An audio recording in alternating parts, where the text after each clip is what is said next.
Energy was the dominant focus of the first tripartite summit between the presidents of Turkiye, Azerbaijan and Turkmenistan. Held in the Turkmen city of Awaza on the Caspian Sea, the three leaders pledged to increase cooperation across all fields, but especially when it came to natural gas. Several agreements covering trade, transportation and energy were signed at the summit. On his fourth trip to Central Asia in just 3 months, Turkish President Recep Tayyip Erdogan also emphasized one priority: getting Turkmen gas to Western markets. Türkmen doğal gazının da We need to start working on transporting Turkmen natural gas to Western markets. We are ready to cooperate with our Turkmen and Azerbaijan brothers in the field of friendship in the Caspian. In addition, we attach importance to the development of mutual electricity trade between our countries in our region. In this context, we are ready to work on electricity transmission from Turkmenistan and Azerbaijan to our country. önemsiyoruz. Russia's attack on Ukraine has upended global energy supplies, with Europe particularly looking to end its dependency on Moscow for natural gas. Azerbaijan, which signed its own gas deal with the EU earlier this year, has also stepped forward to become an alternative source for Europe. Meanwhile, President Erdogan also addressed the ongoing conflict in Ukraine, stressing that diplomacy was the only way forward.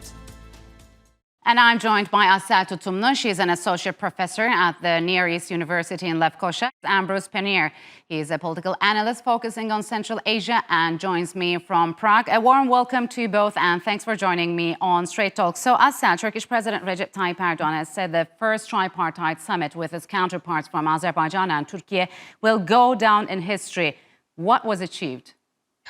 Well, basically, the fact that Turkmenistan, that a country that practiced neutrality for almost 30 years and even more, now is actually open to some kind of agreements and some kind of international cooperation with countries particularly linked to common economic interests.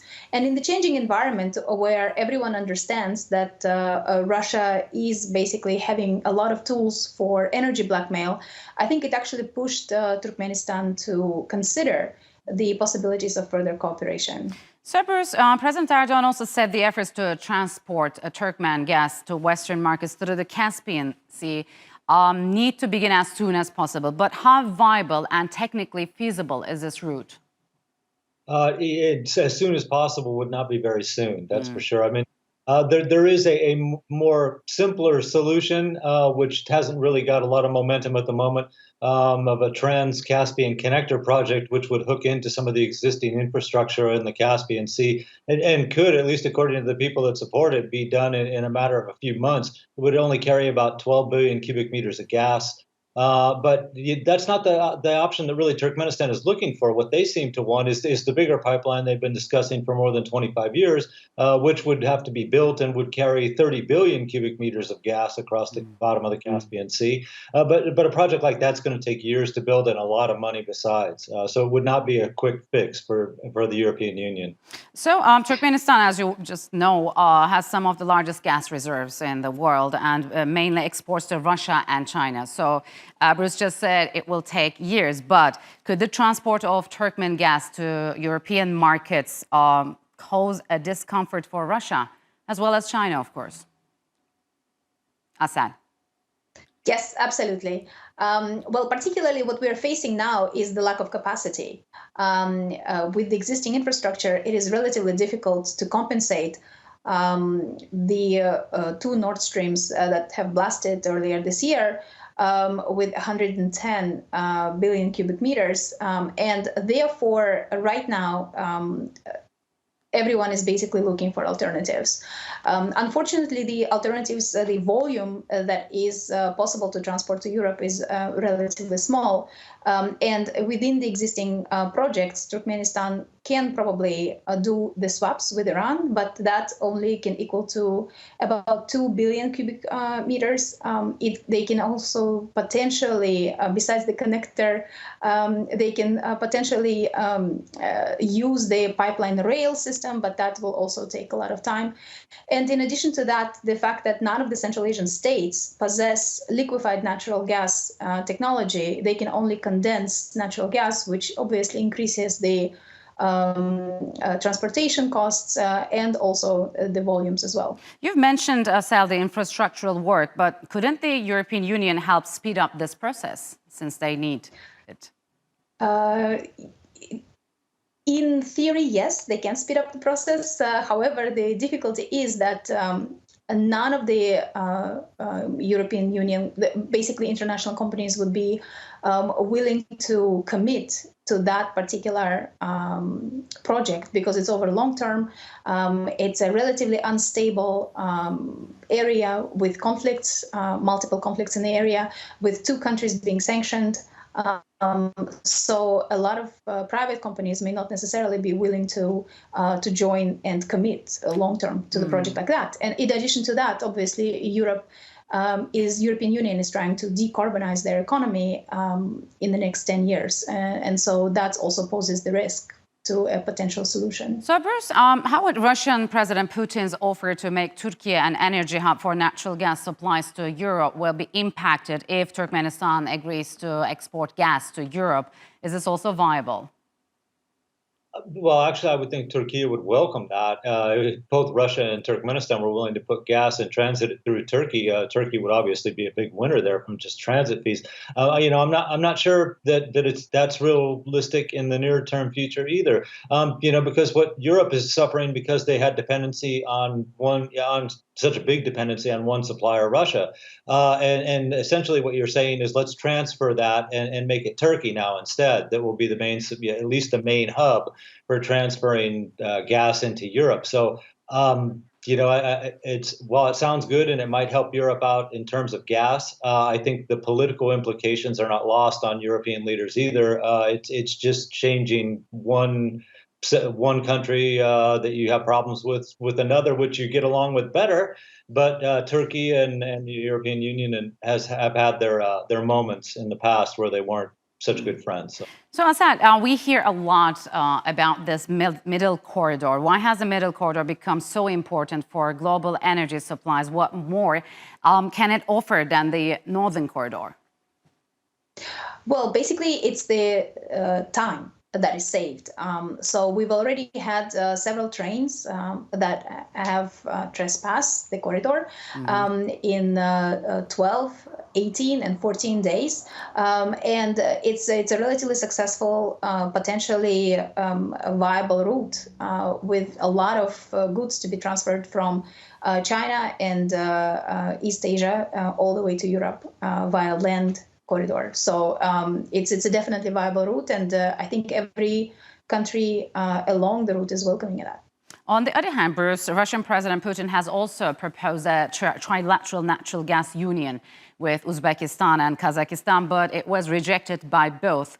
Why do you think? And is there a new wedge forming between those nations? Well, something of a wedge has been forming between them ever since late February this year. The idea of a gas union, I understand exactly why Kazakhstan and Uzbekistan didn't want to get into it, because it did in some ways increase their own dependence on Russia at a time when they're trying to decrease their dependence on Russia. So it wouldn't have made a lot of sense. I mean, they portrayed it as a business deal. I suppose it would be, but there's a lot of complications about exactly where is this Russian gas going to go? Because as it was billed anyway, the Russians were talking about a third party. Now, both Kazakhstan and Uzbekistan need gas, and Uzbekistan certainly has been negotiating for Russian gas in recent weeks. That said, the way the deal was posed was that they were going to be transit countries for gas sales to other nations, to a third nation, China or possibly Iran.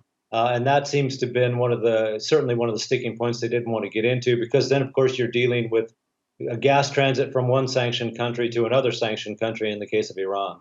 And in the case of China, of course, they lose their share of volumes. If in the future they can potentially use as much gas as they have never been able to ship as much gas to China as they are able to. They've had to use it for domestic purposes. But they do have capacity in some of these pipelines leading to China should they have enough gas to export. So, Assad, could Kazakhstan eventually join this tripartite grouping between Azerbaijan, Turkmenistan, and Turkey? Potentially they can, but it's a long-term process. And again, right now, Kazakhstan, for example, decreased export to China, and it's a 10 years lowest. And it also asked Chevron to actually reroute about 2 billion cubic meters of gas for domestic consumption. And what that means is that Kazakhstan is basically trying to solve the domestic demand, taking into consideration the bloody events that happened at the beginning of the year over rising liquefied petrol and gas prices. So recently, Russia's ambassador to Kazakhstan, Boris Davkin, has said Russia will help Tokayev crush nationalism and extremism in Kazakhstan, which received a huge backlash from the Kazakhs. Bruce, what do you make of the latest tensions between Russia and Kazakhstan? What's the reason behind that? Well, I mean, a lot of it comes right out of Moscow, or certainly from Russian officials. There's been a lot of threatening comments about, the fact that after Russia's done in Ukraine, that they might have to go to Kazakhstan. I mean, absurd claims that there was Nazification could happen in Kazakhstan, and there's really no evidence to support that anything like that is happening. But, also these historic claims that some of these Russian officials have made, that northern Kazakhstan, or perhaps all of Kazakhstan, is rightfully Russian historic territory, and they have the right to take it back if they want, making claims on Kazakhstan's uranium industry. And of course, Kazakhstan is the biggest uranium producer in the world. If you're in Kazakhstan, you get concerned when you start hearing this, and that it's repeated again and again on TV. Kremlin officials will deny that's the official policy, and yet we still hear these comments. It's been years now this has been going on. So, Sel, amid all these developments and new alignments, what kind of a balancing act does Turkey play between Russia and Central Asian countries, which are kind of trying to reduce their dependence on Moscow? It definitely offers an exit to the international market, an alternative exit to international market. It is acting in a really supportive manner. It does not necessarily use the conventional imperial tactics of blackmail and push and pressure, as, for example, Putin's Russia is doing towards Central Asia. And so as a result of that, I think many Central Asian leaders are actually willing to explore whatever possibilities there are to be able to have that alternative route for shipping the goods and both importing and exporting goods away from the Russian territory. All right, Asad and Bruce, we'll have to leave it here. Thank you very much for joining me on Straight Talk.